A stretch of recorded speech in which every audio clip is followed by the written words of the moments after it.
Assalamualaikum warahmatullahi wabarakatuh. Hai semuanya, sahabat onlineku, apa kabar?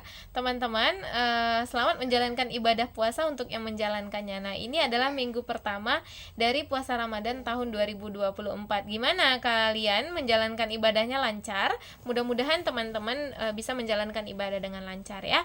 Nah, buat yang sedang merasakan sakit dan belum bisa puasa, tetap semangat. Tetap harus percaya bahwasanya kalian bisa sembuh dan tetap semangat ya. Dan ini adalah bulan untuk kita bisa lebih lagi banyak berdoa teman-teman supaya kita bisa sembuh ya. Nah, video kali ini aku ingin berbagi pengalaman sembuh, dan alhamdulillah aku bersyukur banget pada tahun ini aku bisa berpuasa dengan lancar tanpa merasakan lagi gangguan dari asam lambung dan GERD.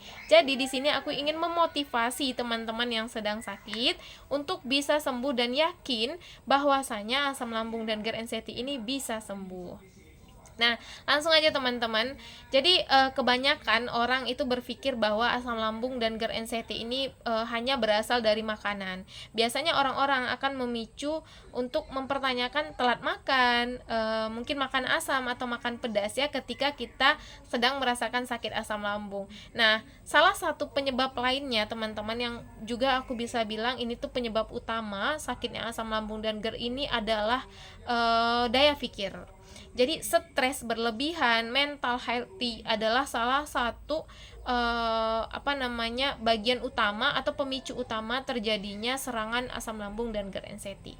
Jadi teman-teman, ketika kita mengalami stres secara berlebihan atau daya pikir kita itu sedih secara berlebihan, maka asam lambung ini akan naik dengan sendirinya. Jadi kita harus benar-benar pintar untuk mengelola atau mengontrol daya pikir kita agar stabil, agar tetap bahagia. Jadi teman-teman, ini berdasarkan pengalaman aku dan ingin aku bagikan ke kalian, bahwasanya asam lambung ini tidak melulu tentang makanan, tentang asupan yang kita konsumsi, tidak teman-teman. Jadi stop dulu berpikir bahwa asam lambung ini selalu tentang makanan.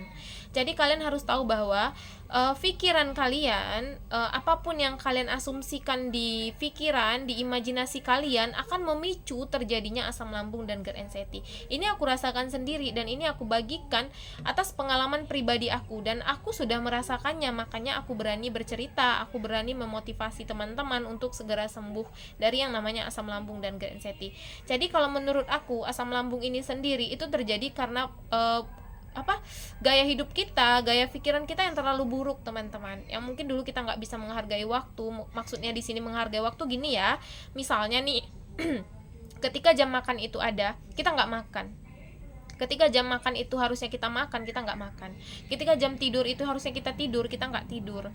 Nah, itulah kadang-kadang yang menyebabkan sakit di badan kita. Jadi terus juga harusnya yang seharusnya tidak kita pikirkan secara berlebihan.